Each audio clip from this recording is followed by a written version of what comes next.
¿Qué harías si te dijera que la munición que llevabas en tu mosquete no estaba diseñada para matarte rápido, sino para destruirte lentamente?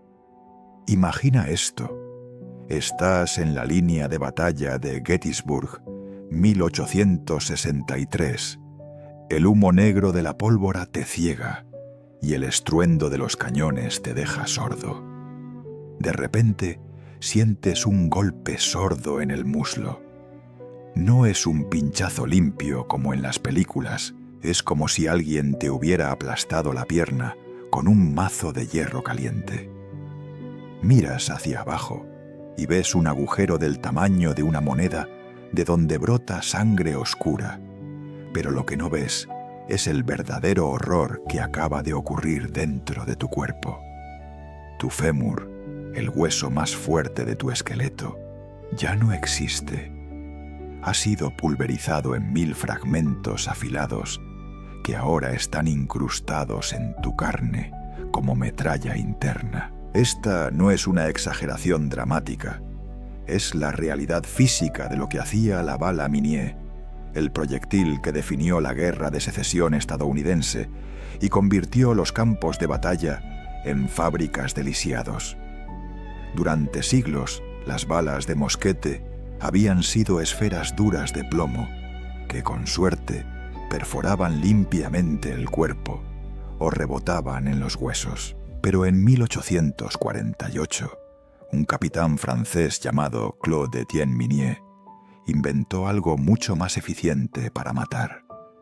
Un proyectil cónico de plomo blando con una cavidad hueca en la base.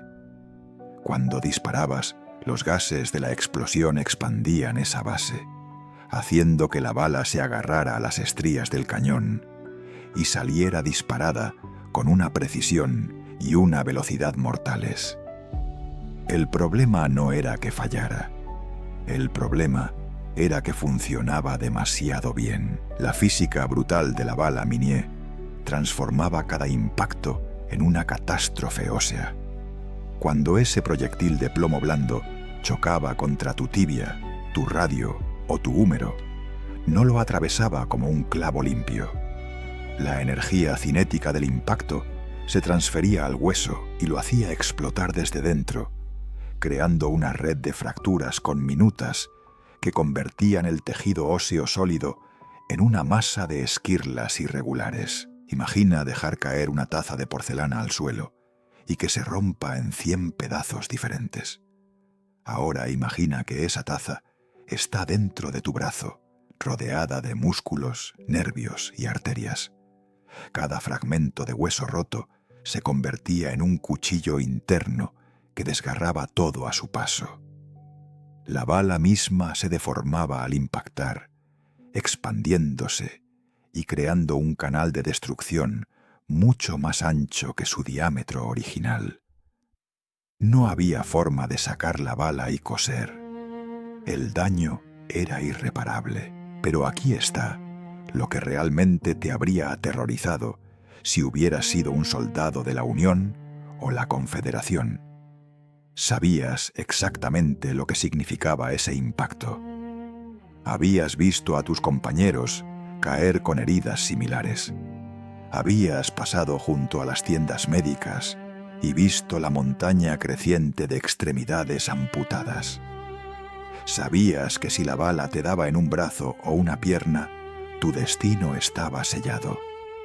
No importaba cuánto suplicaras, cuánto gritaras o cuánto rezaras, el cirujano iba a cortarte ese miembro y lo iba a hacer pronto, porque la alternativa no era esperar a ver si mejora.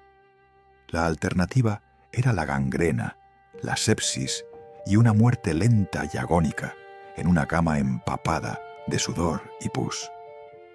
Los médicos de campo de la Guerra de Secesión amputaban aproximadamente el 75% de todas las heridas graves de extremidades.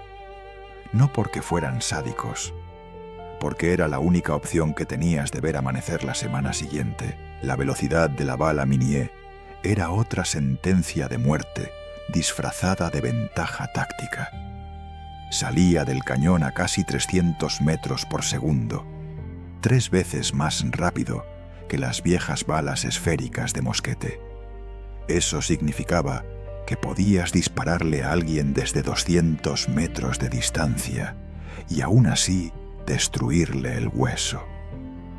Las batallas de la Guerra de Secesión se peleaban con tácticas napoleónicas diseñadas para armas de alcance corto, pero con munición de alcance largo. Los soldados marchaban en formaciones compactas, hombro con hombro, directamente hacia líneas enemigas que ahora podían masacrarlos desde distancias imposibles.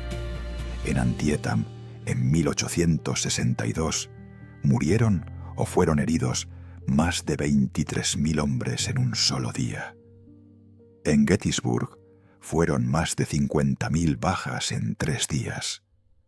La mayoría de esas heridas fueron causadas por balas Minié, que convirtieron huesos en polvo y extremidades en carne destrozada que colgaba de tendones y piel. Y aquí está el detalle que te habría quitado el sueño. No podías hacer nada para protegerte. Los uniformes de lana no detenían nada. Los cinturones de cuero eran papel para la Minié. Incluso si tenías la suerte de llevar una cantimplora de metal en el costado, la bala la atravesaba y luego te atravesaba a ti, arrastrando fragmentos de metal retorcido y tela sucia directamente a la herida. Los cirujanos de campo encontraban de todo dentro de los cuerpos: botones, hebillas, pedazos de Biblia del bolsillo del pecho, astillas de madera de la culata del rifle que el soldado llevaba cuando fue alcanzado. Cada objeto extraño introducido en la herida por la bala era otra fuente potencial de infección, otra razón por la que tu cuerpo empezaría a pudrirse desde dentro días después de que la bala te hubiera tocado. La ironía cruel de la bala Minié era que su inventor nunca pretendió crear una máquina de amputaciones. Claude Etienne Minié diseñó su proyectil para hacer que los rifles de carga por la boca fueran más rápidos y precisos, para que los ejércitos pudieran disparar más y mejor. Funcionó. Los rifles con balas Minié se convirtieron en el arma estándar de ambos bandos de la Guerra de Secesión. Pero nadie calculó el costo humano de esa eficiencia. Nadie se detuvo a pensar qué pasaría cuando cientos de miles de hombres se dispararan mutuamente con proyectiles diseñados para maximizar el daño interno. El resultado fue una generación de hombres rotos, veteranos que volvieron a casa sin brazos para abrazar a sus hijos, sin piernas para caminar por sus propios campos, sin manos para escribir cartas o ganarse la vida. Entonces, cuando miras hacia abajo y ves ese agujero en tu muslo, cuando sientes que tu pierna ya no responde y el dolor empieza a subir como fuego líquido por tu columna vertebral, sabes exactamente lo que viene. No es el impacto de la bala lo que te mata, es lo que la bala obliga a hacer al cirujano. Es la sierra que está esperándote en la tienda médica, todavía goteando sangre del paciente anterior. Es el momento en que te das cuenta de que la única forma de salvar tu vida es sacrificar una parte de tu cuerpo, y que incluso después de todo ese horror, todavía tienes una probabilidad del 40% de morir de infección en las siguientes 2 semanas. La bala Minié no te mataba instantáneamente. Te condenaba a una muerte lenta, o peor, a una vida destrozada. Y esa era la verdadera genialidad cruel de su diseño. ¿Qué esperabas encontrar cuando te arrastraron hasta la tienda médica? ¿Un hospital limpio con sábanas blancas y médicos pulcros que susurraban palabras tranquilizadoras? Olvídalo. Lo primero que ves cuando te llevan en camilla es la montaña.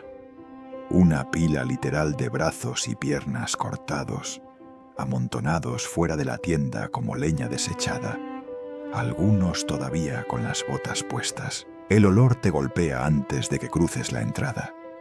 Una mezcla nauseabunda de sangre fresca, carne quemada por el cauterio, vómito, sudor empapado en uniformes de lana y el hedor dulzón de la carne que empieza a pudrirse. Este no es un templo de sanación, es una fábrica de desmembramiento y tú acabas de entrar en la cadena de producción. La tienda médica de campaña de la Guerra de Secesión funcionaba con una lógica brutal: volumen sobre calidad, velocidad sobre cuidado. Después de batallas como Gettysburg o Antietam, los heridos llegaban en oleadas interminables. Cientos de hombres sangrando, gritando, rogando por ayuda, todos al mismo tiempo. Los cirujanos no tenían el lujo de dedicar horas a cada paciente. Tenían que decidir en segundos quién vivía, quién moría y quién perdía una extremidad.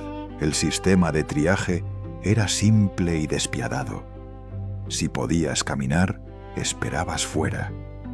Si tenías una herida en el torso o la cabeza, te dejaban a un lado para que murieras en paz, porque no había nada que hacer. Si tenías una extremidad destrozada y aún respirabas con fuerza, pasabas directamente a la mesa de operaciones.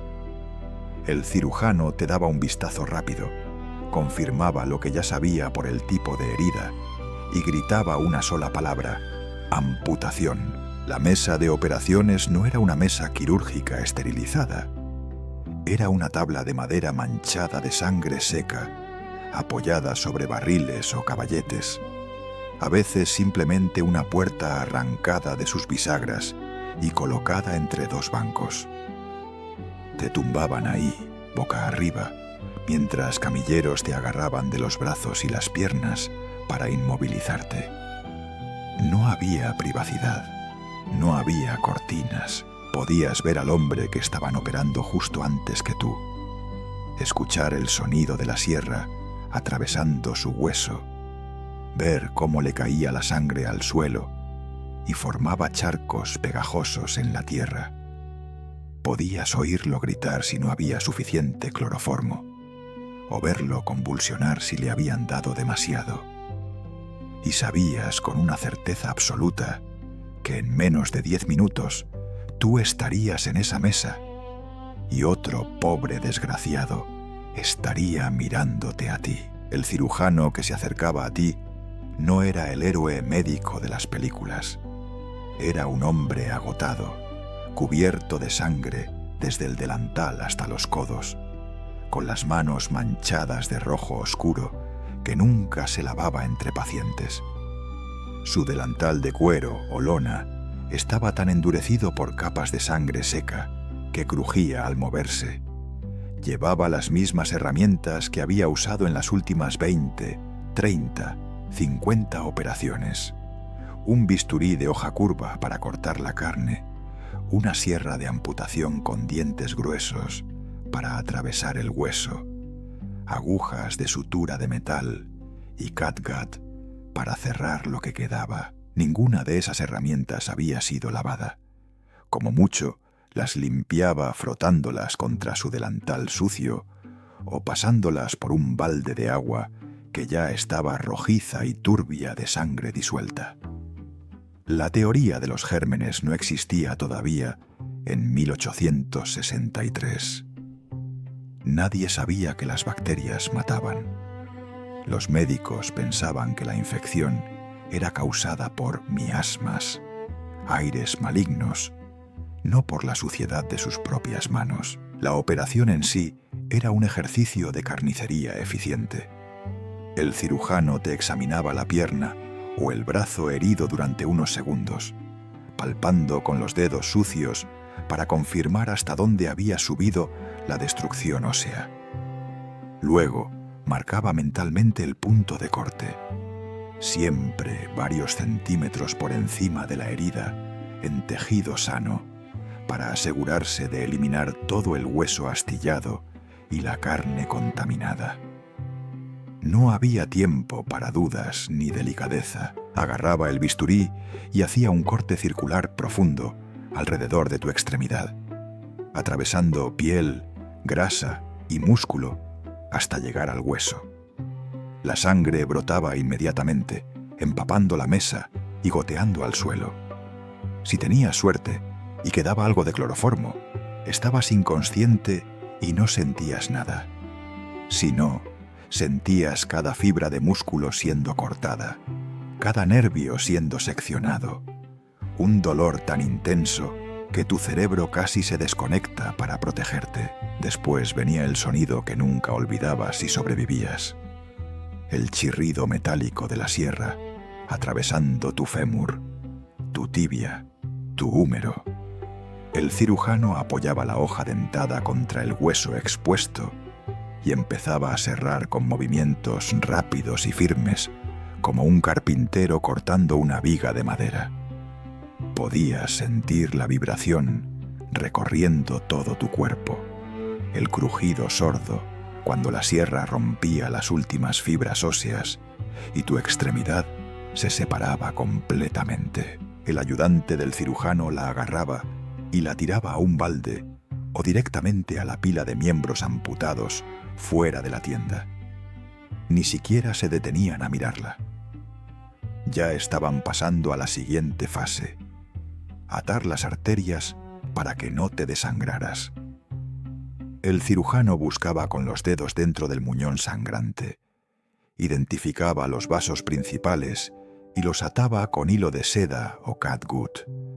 Después, doblaba un colgajo de piel y músculo sobre el hueso cortado y lo cosía rápidamente con puntadas gruesas e irregulares. Todo el proceso, desde que te tumbaban en la mesa hasta que te levantaban y te llevaban a la zona de recuperación, duraba entre 7 y 12 minutos.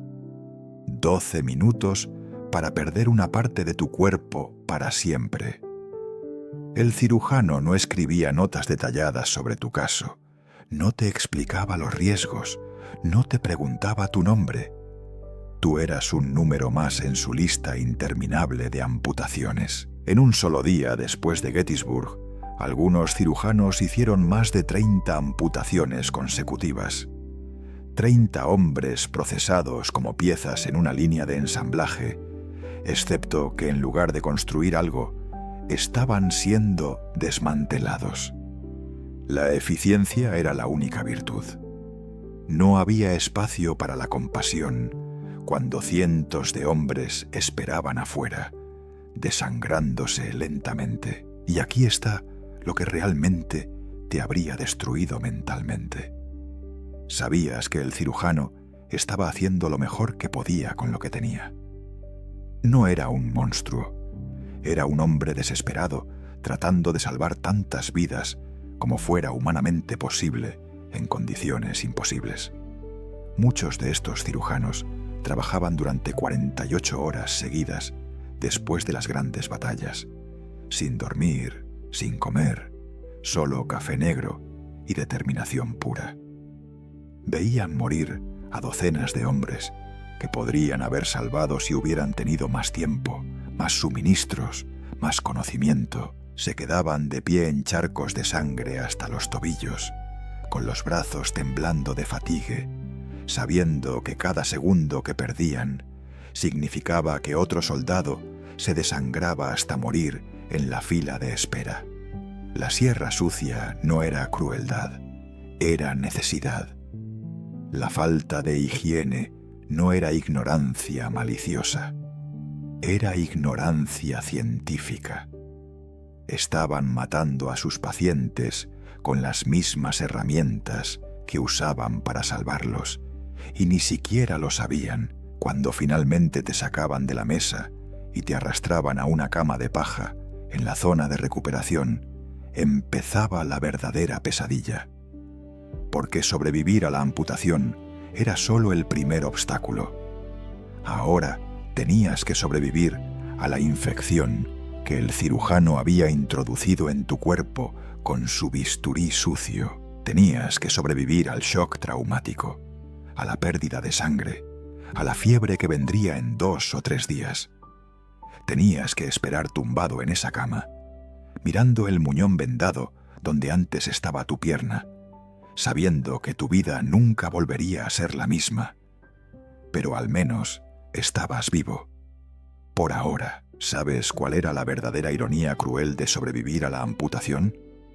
Que el mismo instrumento que te salvaba de morir desangrado en el campo de batalla estaba sembrando tu muerte futura.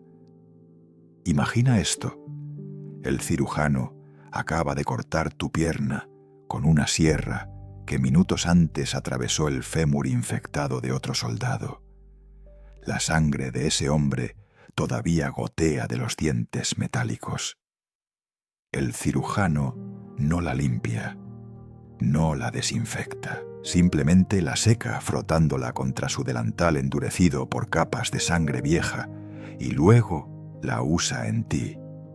Está introduciendo bacterias mortales directamente en tu herida abierta y ni él ni tú tienen idea de lo que acaba de pasar.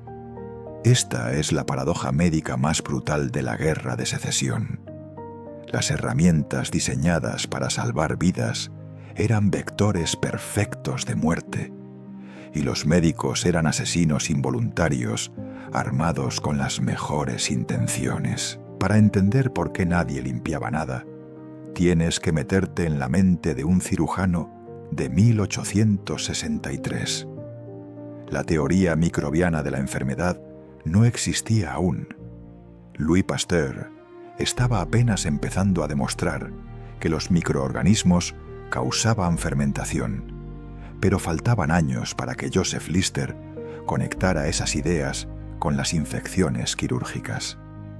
Los médicos de la Guerra de Secesión creían firmemente en la teoría del miasma, la idea de que las enfermedades eran causadas por aires malignos que emanaban de la materia orgánica en descomposición. Pensaban que el peligro estaba en el olor, no en lo que no podías ver. Por eso, cuando un cirujano olía el hedor de la gangrena en una herida, sabía que el paciente estaba condenado. Pero nunca se le ocurrió que sus propias manos sucias fueran la fuente de esa condena. Para ellos, la sangre y la suciedad en sus herramientas eran simplemente señales de un trabajo duro, no amenazas mortales invisibles. El bisturí que usaba el cirujano era su herramienta más personal y preciada. Muchos médicos militares llevaban sus propios estuches de instrumentos quirúrgicos, heredados de mentores o comprados con su propio dinero. Eran bisturíes de acero al carbono con mangos de ébano o marfil, afilados hasta tener un filo de navaja. Entre operaciones, el cirujano los limpiaba de la manera que le habían enseñado en la escuela de medicina.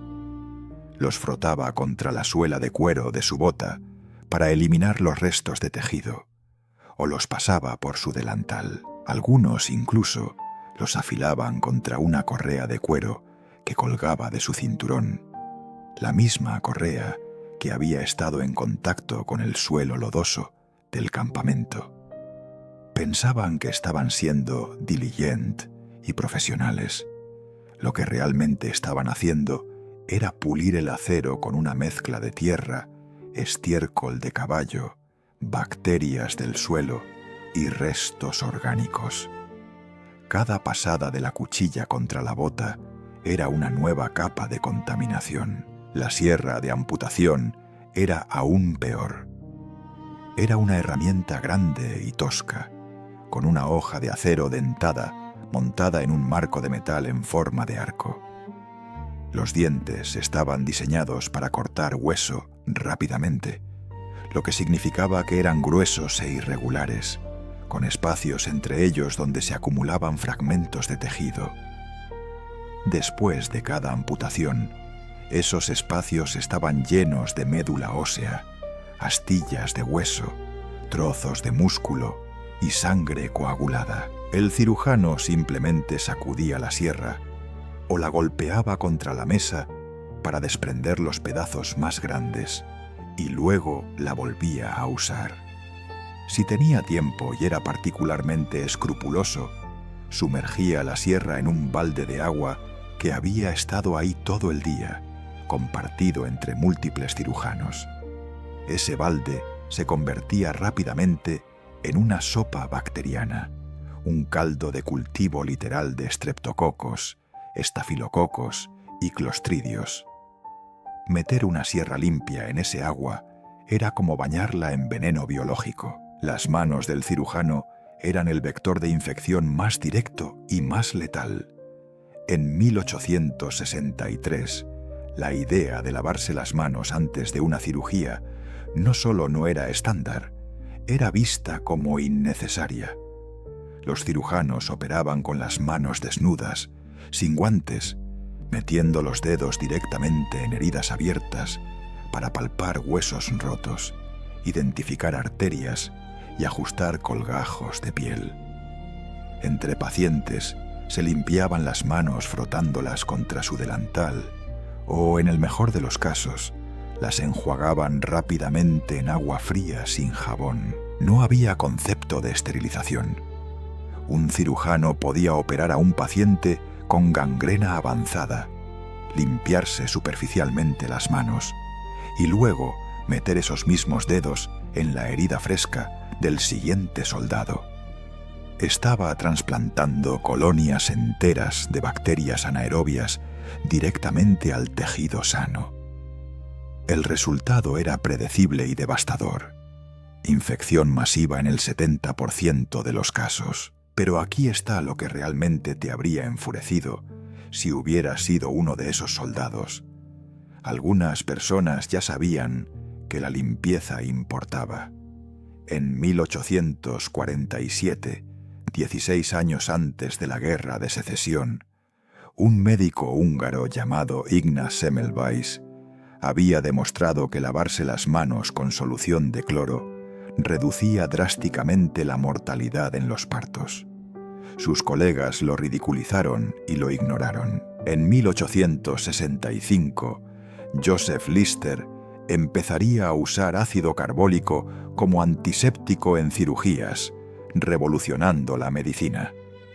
Pero en 1863, en medio de la Guerra de Secesión, ese conocimiento todavía no había cruzado el Océano Atlántico o penetrado en la comunidad médica estadounidense.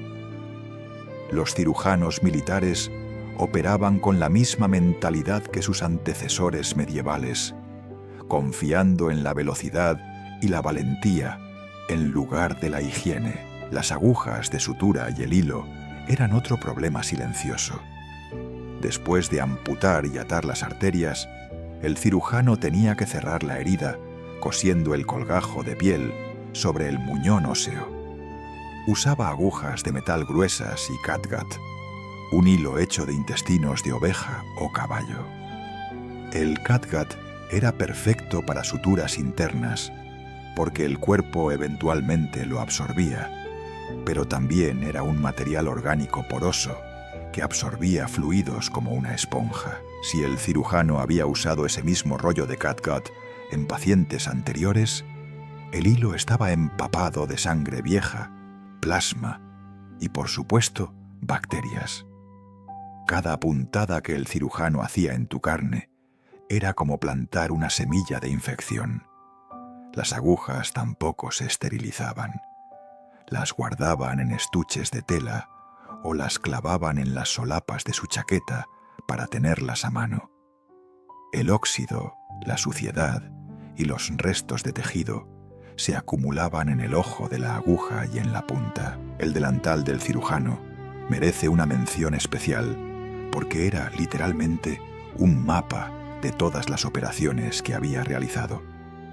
Los cirujanos de la Guerra de Secesión usaban delantales de lona o cuero que cubrían desde el pecho hasta las rodillas. Después de semanas de operaciones, estos delantales se volvían rígidos y brillantes, endurecidos por capas superpuestas de sangre seca, pus, bilis y fluidos corporales de cientos de pacientes diferentes. Algunos cirujanos se enorgullecían de sus delantales más sucios, viéndolos como emblemas de experiencia y dedicación. Cuanto más sucio estaba tu delantal, más cirugías habías realizado, más vidas habías salvado. La realidad era exactamente lo opuesto. Cuanto más sucio estaba tu delantal, más bacterias letales llevabas contigo, más pacientes habías infectado sin saberlo, más muertes habías causado con tus propias manos. Y aquí está el horror final. Incluso si un soldado sobrevivía a la amputación inicial y a la infección secundaria causada por las herramientas sucias, todavía no estaba a salvo. Las vendas usadas para cubrir el muñón eran reutilizadas constantemente. Después de cambiar el vendaje de un paciente, los enfermeros lavaban las tiras de tela en agua fría, las colgaban para que se secaran y luego las volvían a enrollar para usarlas en el siguiente herido. No había concepto de esterilización. No se hervían las vendas ni se lavaban con nada más fuerte que jabón ordinario. Esas tiras de tela absorbían pus, sangre infectada y fluidos necróticos de múltiples pacientes, y luego eran envueltas alrededor de heridas frescas. Era un sistema perfecto para propagar infecciones cruzadas entre toda la población de heridos. La tragedia es que todo este sufrimiento era completamente evitable.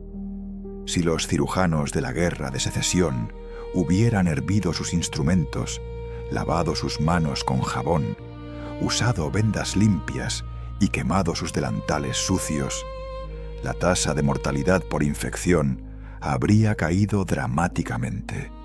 Pero no lo sabían. Operaban en la oscuridad científica, guiados por tradiciones médicas obsoletas y una confianza ciega en métodos que habían matado a millones de personas a lo largo de la historia. El bisturí que cortaba tu carne para salvarte de la gangrena era el mismo que plantaba las semillas de tu muerte futura. Y ni el cirujano ni tú podían ver al enemigo invisible que acechaba en cada herramienta, en cada gota de sangre seca, en cada fibra de ese delantal endurecido. La ignorancia no era una excusa, era una sentencia de muerte. ¿Qué harías si te dijeran que se acabó el cloroformo? Imagina que estás tumbado en esa mesa de madera manchada, con hombres sujetándote los brazos y las piernas, y el cirujano te mira con ojos cansados y te dice que no queda anestesia. Nada de sueño químico, nada de inconsciencia misericordiosa. Vas a sentir cada segundo de lo que está a punto de pasar.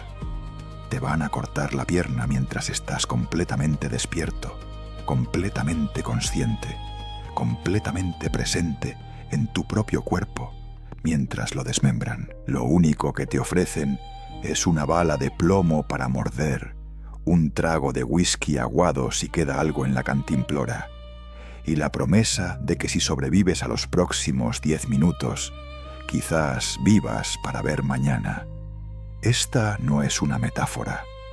Esta era la realidad para miles de soldados cuando las líneas de suministro médico colapsaban y los hospitales de campaña se quedaban sin lo único que separaba la cirugía de la tortura medieval. El cloroformo y el éter eran milagros relativamente nuevos en 1863. La anestesia moderna solo tenía 15 años de existencia. Antes de 1846, todas las cirugías se hacían con el paciente despierto, sujetado por hombres fuertes mientras gritaba. La introducción de los anestésicos inhalados había revolucionado la medicina, permitiendo operaciones más largas y complejas, porque los pacientes podían permanecer inmóviles. Pero durante la Guerra de Secesión, el suministro era limitado y errático. Los hospitales militares dependían de envíos desde ciudades del norte o del sur, transportados en vagones de tren o carretas tiradas por mulas. Después de batallas masivas, las reservas se agotaban en horas. Los cirujanos tenían que tomar decisiones imposibles. Usar la última botella de cloroformo en el oficial de alto rango con una herida menor, o guardarlo para el soldado raso, cuya pierna estaba destrozada, pero que probablemente moriría de todos modos. Cuando se acababa el anestésico, los cirujanos recurrían a métodos antiguos. El primero era el alcohol, específicamente whisky o brandy, si había disponible, o alcohol medicinal si no. Te forzaban a beber tanto como pudieras tragar en 2 o 3 minutos, con la esperanza de que la intoxicación aguda embotara tu sistema nervioso lo suficiente como para que el dolor fuera menos insoportable. El problema era que el alcohol no funciona como anestésico real. No bloquea las señales de dolor que viajan desde tus nervios hasta tu cerebro. Solo te confunde un poco, te marea, te hace más difícil coordinar tus movimientos. Pero cuando una sierra atraviesa tu fémur, ninguna cantidad de whisky va a hacer que eso no duela, como si te estuvieran quemando vivo desde dentro. Algunos soldados vomitaban el alcohol inmediatamente por el shock y el terror. Otros lo bebían desesperadamente, rogando porque los dejara inconscientes, solo para descubrir que permanecían horriblemente lúcidos durante toda la operación. La bala de plomo para morder no era una elección estética o simbólica, era una necesidad práctica brutal. Cuando un ser humano experimenta dolor extremo, la respuesta instintiva del cuerpo es apretar la mandíbula con una fuerza tremenda. Si no tenías nada entre los dientes, podías romperte tus propias muelas, fracturarte la mandíbula o morderte la lengua tan severamente que te ahogaras en tu propia sangre. La bala de plomo era lo suficientemente blanda como para no romper tus dientes al morderla, pero lo suficientemente sólida como para darte algo en que concentrar esa fuerza explosiva.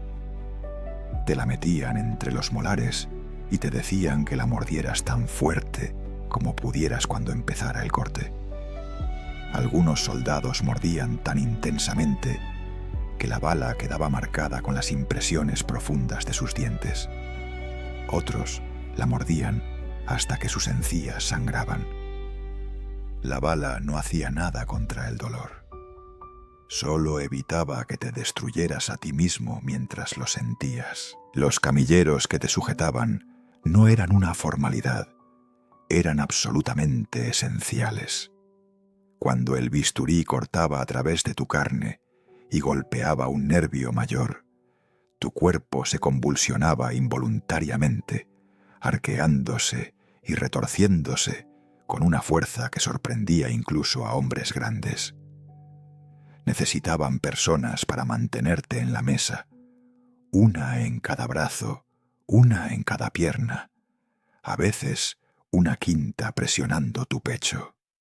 Te agarraban con todas sus fuerzas, clavando sus dedos en tu carne hasta dejarte moretones, usando su peso corporal para inmovilizarte.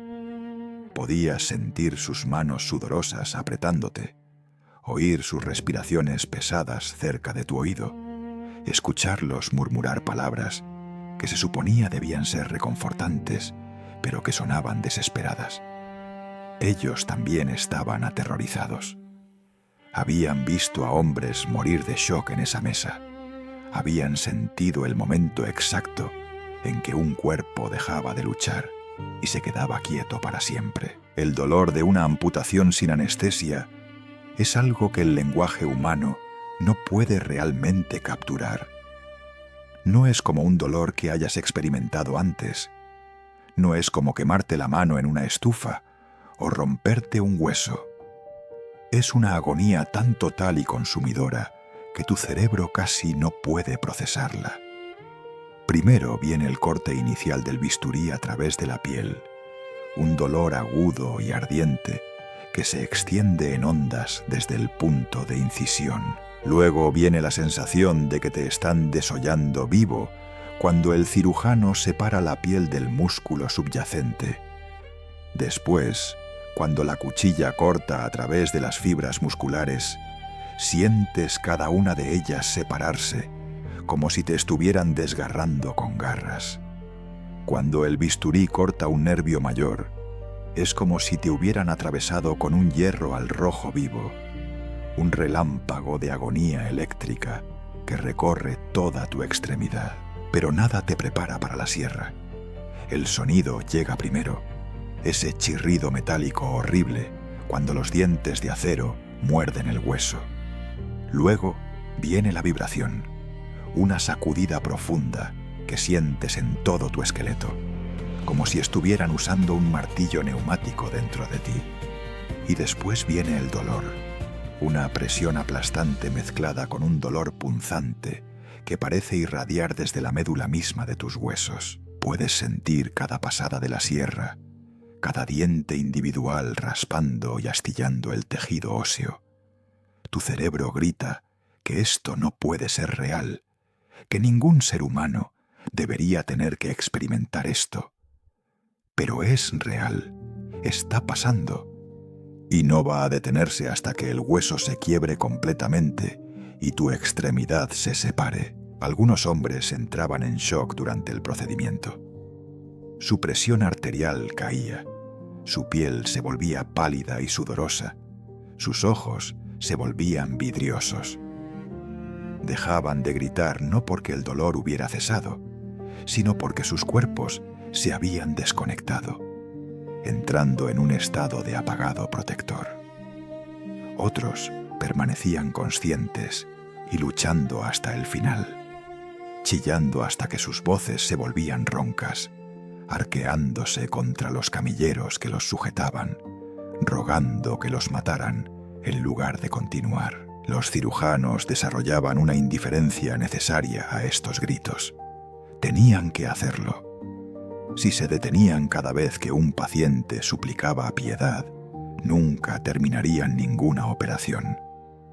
Trabajaban con mandíbulas apretadas y manos firmes, bloqueando los sonidos, enfocándose solo en la anatomía frente a ellos. Había una categoría especial de valentía reservada para los hombres que sobrevivían a amputaciones conscientes sin hacer un solo sonido.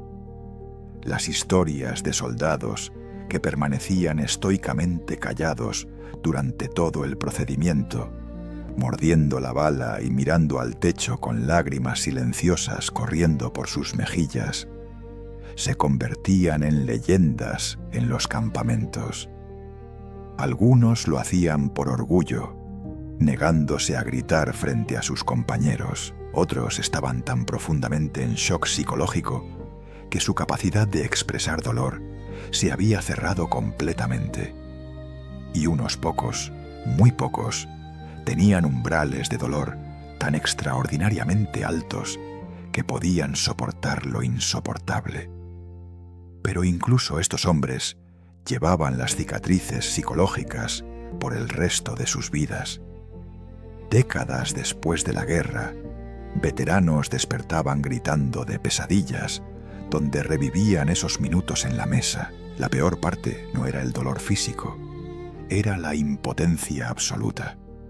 Estar completamente consciente mientras alguien te desmembraba, sin poder detenerlo, sin poder escapar, obligado a experimentar cada segundo mientras tu cuerpo era irreversiblemente alterado.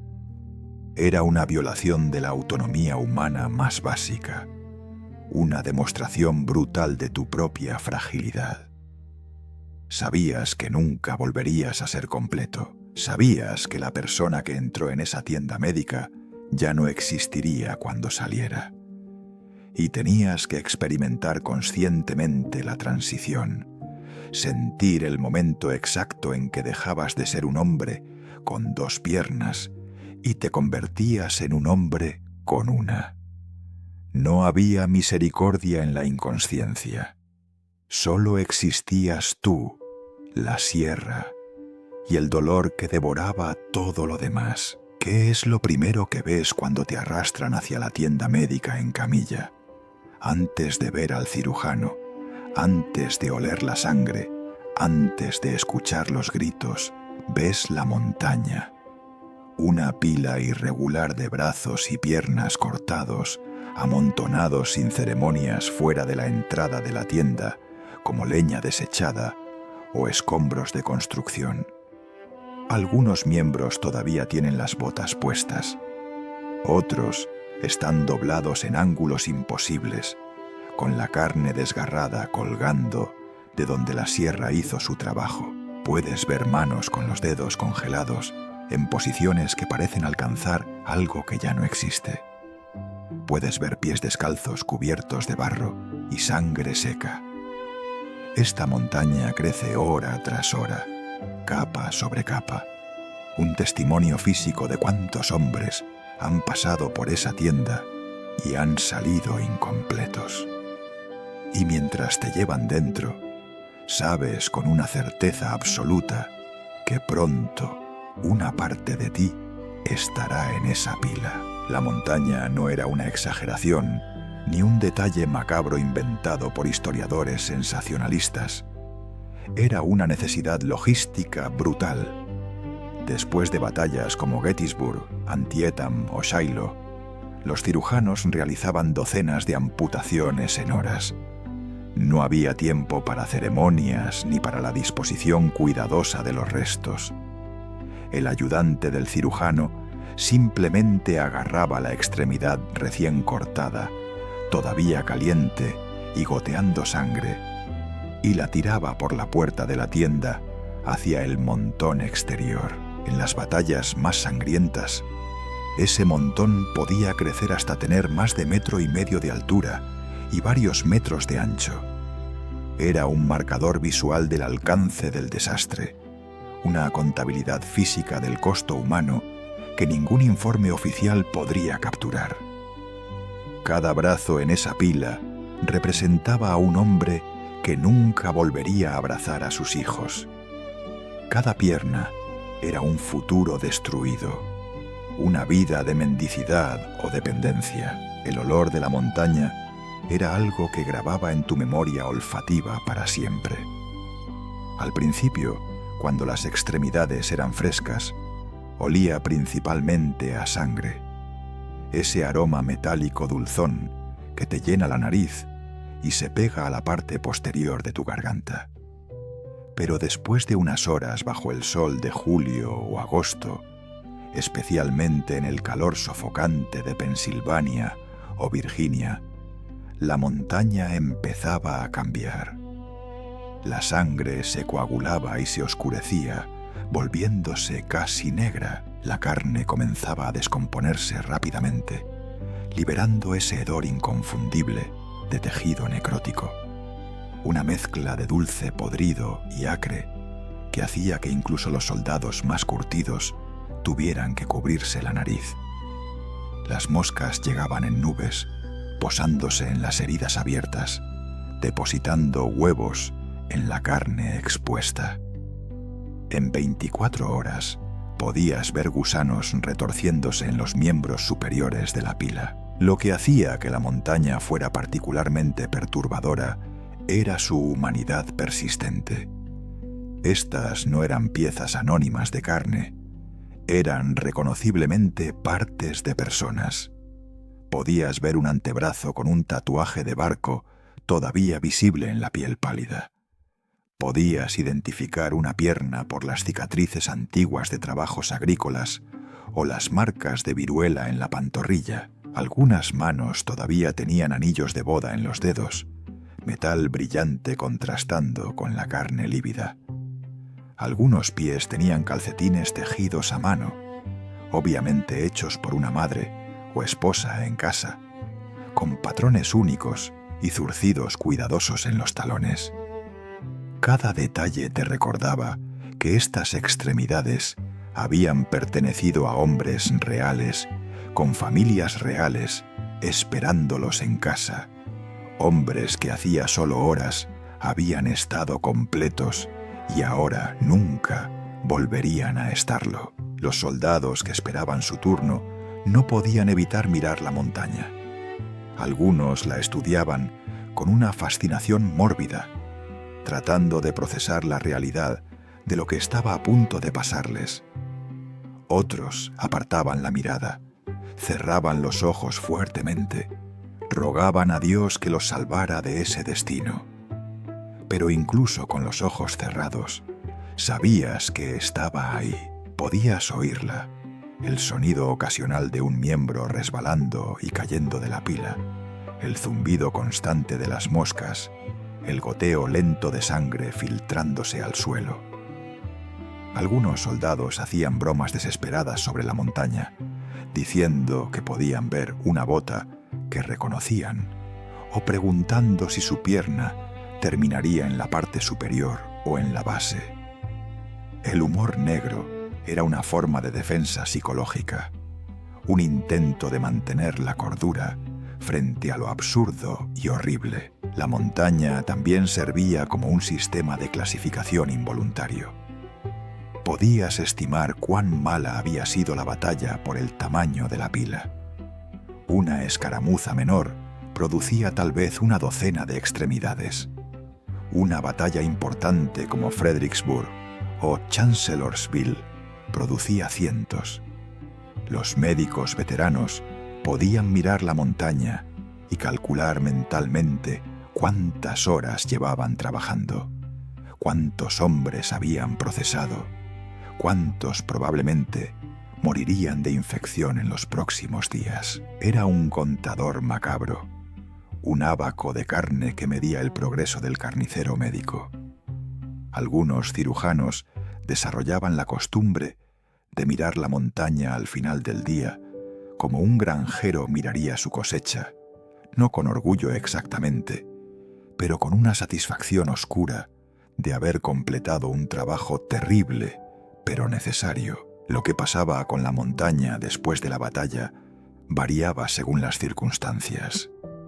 En el mejor de los casos, cuando había tiempo y recursos, se cavaba una fosa profunda lejos del campamento y se enterraban todas las extremidades juntas. Era un entierro sin ceremonia, sin oraciones, sin marcadores. Simplemente se tiraban todas en el hoyo y se cubrían con tierra.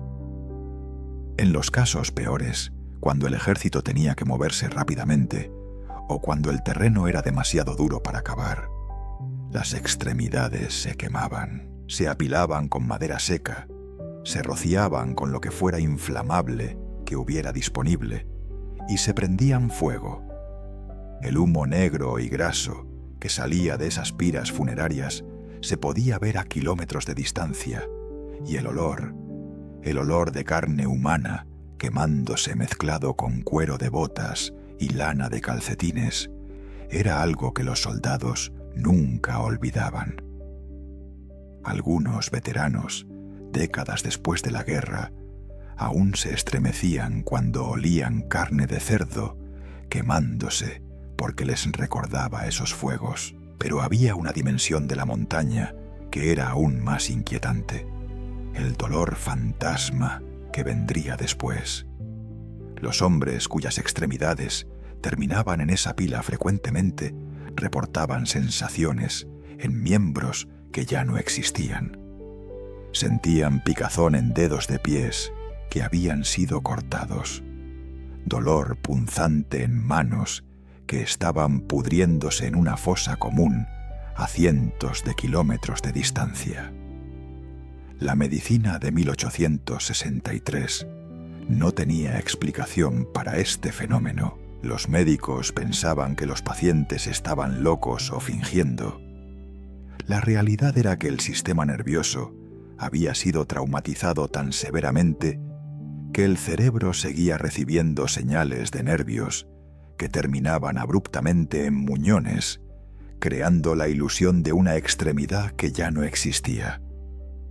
Algunos amputados pasaban el resto de sus vidas tratando de rascarse picores en piernas fantasma o de aliviar calambres en manos que habían sido incineradas años atrás. La montaña también se convertía en un símbolo de la deshumanización industrial de la guerra. En conflictos anteriores, cada soldado herido era tratado individualmente, sus heridas examinadas cuidadosamente, su tratamiento personalizado. Pero la guerra de secesión, con sus ejércitos masivos y sus armas devastadoramente eficientes, había transformado la medicina militar en un proceso de producción en masa. Los hombres entraban por un lado de la tienda, eran procesados rápidamente en la mesa de operaciones y salían por el otro lado, dejando partes de sí mismos en la montaña. Era medicina reducida a su forma más brutal y funcional. Entrada, corte, salida. La montaña era el subproducto inevitable de esa industrialización, el desecho material de la fábrica de reparación humana. Y aquí está lo que realmente te habría roto si hubieras sido uno de esos soldados. Nadie registraba qué extremidad era tuya. No había etiquetas, no había registros. Tu pierna era tirada en la pila con todas las demás, indistinguible, anónima. En algún nivel profundo, eso violaba el sentido humano básico de que tu cuerpo te pertenecía, que las partes de ti merecían algún tipo de respeto o reconocimiento. Pero en la lógica despiadada del hospital de campaña, tu pierna cortada no era diferente de un pedazo de madera astillada o un trapo ensangrentado. Era basura médica, nada más. Esa realización, que una parte de tu cuerpo que habías llevado toda tu vida terminaría mezclada sin ceremonias, con docenas de otras en una fosa anónima o una pira de fuego, era un tipo diferente de violencia. No física, sino existencial. Una negación de tu individualidad en el momento más vulnerable de tu vida. Capítulo 6. Error. No se pudo extraer después de 3 intentos. ¿Pensabas que sobrevivir a la amputación significaba que estabas a salvo? Esa era la ilusión cruel que te permitían tener durante las primeras 24 horas. Te habían cortado la pierna, habías soportado el dolor más intenso de tu vida, habías mantenido la conciencia mientras te desmembraban. Ahora estabas tumbado en un catre de paja, en la zona de recuperación, con el muñón vendado y el cuerpo entero temblando por el shock. El cirujano te había dicho que lo habías hecho bien, que habías sido valiente, pero lo que no te dijo, lo que tal vez ni siquiera él sabía con certeza, era que la verdadera batalla apenas comenzaba. La amputación no era el final de tu pesadilla, era solo la apertura de una nueva guerra, una que se libraría dentro de tu propio cuerpo, entre tu sistema inmune y un ejército invisible de bacterias que el cirujano había plantado en tu carne con su bisturí sucio. Y la mayoría de las veces, las bacterias ganaban. Las primeras señales llegaban al segundo o tercer día. Empezabas a sentir un dolor pulsante en el muñón, diferente del dolor agudo de la cirugía. Este era más profundo, más caliente, como si algo estuviera hirviendo bajo tu piel. Cuando el enfermero cambiaba tu vendaje, podías ver que los bordes de la herida ya no eran del rosado saludable del tejido curándose. Estaban rojos e hinchados, calientes al tacto. Si presionabas suavemente la piel alrededor de la incisión, tu dedo dejaba una marca blanca que tardaba varios segundos en volver a llenarse de sangre. Eso era edema, fluido acumulándose en el tejido, porque tu cuerpo estaba respondiendo a una invasión. El vendaje que quitaban estaba manchado no solo de sangre roja brillante, sino de un líquido más espeso, amarillento o verdoso, que olía diferente. Olía dulce y pútrido al mismo tiempo, como fruta demasiado madura mezclada con carne vieja. Ese era el olor de la infección estableciéndose. La fiebre llegaba poco después. Al principio era baja, tal vez solo 1 grado o 2 por encima de lo normal.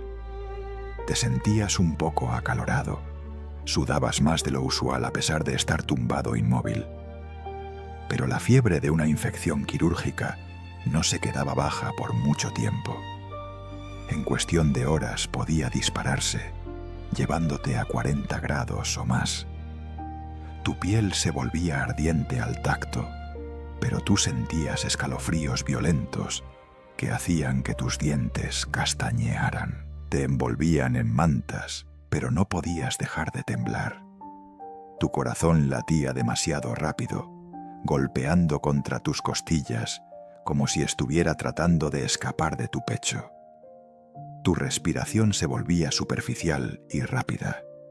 El enfermero te ponía trapos húmedos en la frente, te daba agua cuando podías tragar, pero nada de eso tocaba el fuego que ardía dentro de ti. Ese fuego era tu cuerpo intentando matar la infección cocinándola, elevando tu temperatura interna hasta niveles que también te estaban matando a ti. La gangrena tenía dos formas, y ambas eran sentencias de muerte si progresaban demasiado. La gangrena seca era la menos horrible visualmente, pero igualmente mortal. La sangre dejaba de fluir a una parte del muñón, usualmente porque una arteria se había bloqueado o porque la infección había creado tanto tejido inflamado que comprimía los vasos sanguíneos. La piel se volvía fría, luego azul grisácea, luego negra. El tejido se momificaba literalmente, secándose y endureciéndose como cuero viejo. Podías ver la línea de demarcación clara entre tejido vivo y tejido muerto, avanzando lentamente hacia arriba por tu muslo. Si tenías suerte, la gangrena seca se autolimitaba. El tejido muerto se separaba eventualmente del vivo. Pero usualmente significaba que el cirujano tenía que volver a amputar, cortando más arriba, sacrificando más de tu pierna para salvar tu vida. La gangrena húmeda era el verdadero horror. Era causada por bacterias anaerobias, organismos que prosperaban en tejido sin oxígeno. Clostridium perfringens era la peor, la bacteria que causaba la gangrena gaseosa. Se multiplicaba explosivamente en el músculo muerto, produciendo toxinas y gas como subproductos de su metabolismo. Podías sentir el gas acumulándose bajo tu piel, creando una sensación de crepitación cuando alguien presionaba el muñón, como si hubiera burbujas de aire atrapadas en tu carne. La piel sobre el área infectada se estiraba y se volvía brillante, manchada de púrpura y negro. Cuando el enfermero cambiaba el vendaje, a veces gas y líquido pútrido brotaban de la herida con un sonido siseante. El olor era indescriptible, una combinación de carne podrida, gases de alcantarilla y algo dulzón que te hacía vomitar instantáneamente. Este tipo de gangrena mataba rápido, a veces en 48 horas. La sepsis era la escalada final, cuando la infección local se convertía en una crisis sistémica. Las bacterias o sus toxinas entraban al torrente sanguíneo y se diseminaban por todo tu cuerpo. Tu temperatura podía dispararse a 41 o 42 grados, o a veces caer peligrosamente baja cuando tu cuerpo ya no podía mantener la respuesta febril. Tu presión arterial se desplomaba porque los vasos sanguíneos se dilataban y perdían fluido hacia los tejidos. Tus órganos empezaban a fallar en cascada. Primero los riñones dejaban de producir orina, luego el hígado se volvía incapaz de limpiar las toxinas, luego los pulmones se llenaban de fluido y te ahogabas lentamente desde dentro. Tu mente se fragmentaba, alternando entre delirio febril y confusión profunda. Veías cosas que no existían, llamabas a personas que no estaban ahí, gritabas por enemigos imaginarios. En las etapas finales, caías en un estado de shock séptico del que muy pocos regresaban. Los médicos de la Guerra de Secesión tenían opciones limitadas y en su mayoría inefectivas contra la infección. Si detectaban gangrena temprano, podían intentar una segunda amputación más arriba, cortando por encima del tejido infectado. Pero esto era un círculo vicioso, porque la segunda cirugía se hacía con las mismas herramientas sucias, introduciendo nuevas bacterias en la nueva herida. Algunos cirujanos intentaban desbridamiento, cortando el tejido muerto y necrótico con la esperanza de que el tejido sano pudiera recuperarse. Aplicaban sustancias que pensaban que ayudarían, soluciones de yodo, nitrato de plata, trementina, incluso ácido carbólico en los últimos años de la guerra.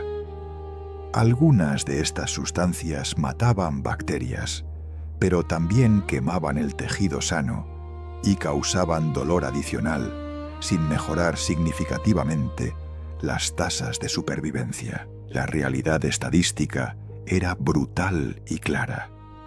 De los soldados que sobrevivían a la amputación inicial, entre 40 y 50% morían de infección en las siguientes 2 semanas. En algunos hospitales con condiciones particularmente malas, la tasa de mortalidad por infección superaba el 60%. Eso significaba que tus probabilidades de sobrevivir al proceso completo, desde el momento en que la bala te daba hasta el momento en que la herida sanaba lo suficiente como para considerarte fuera de peligro, eran apenas mejores que lanzar una moneda.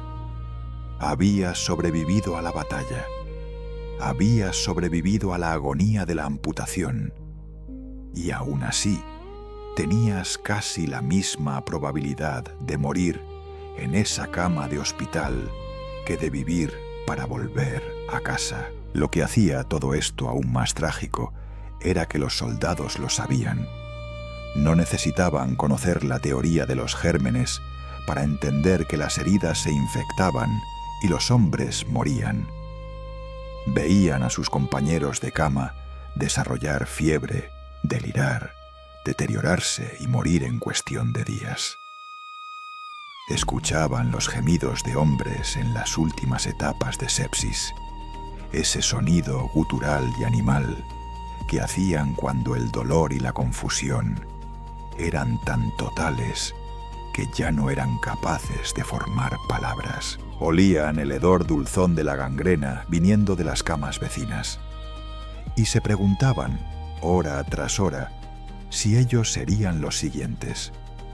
Cada punzada de dolor en el muñón, cada décima de grado de temperatura elevada, cada cambio en el color o el olor del vendaje era potencialmente el primer signo de que la infección había ganado, que todo el sufrimiento de la amputación había sido inútil, que iban a morir de todos modos. Y aquí está la ironía más amarga.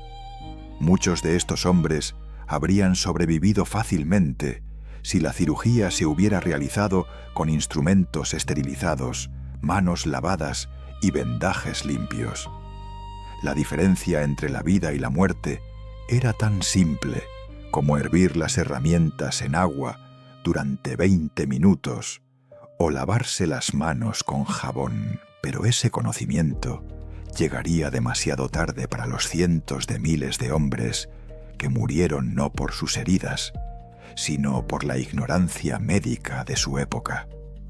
Sobrevivieron a las balas, sobrevivieron a las sierras, pero no pudieron sobrevivir a los enemigos microscópicos que sus propios salvadores habían plantado en su carne.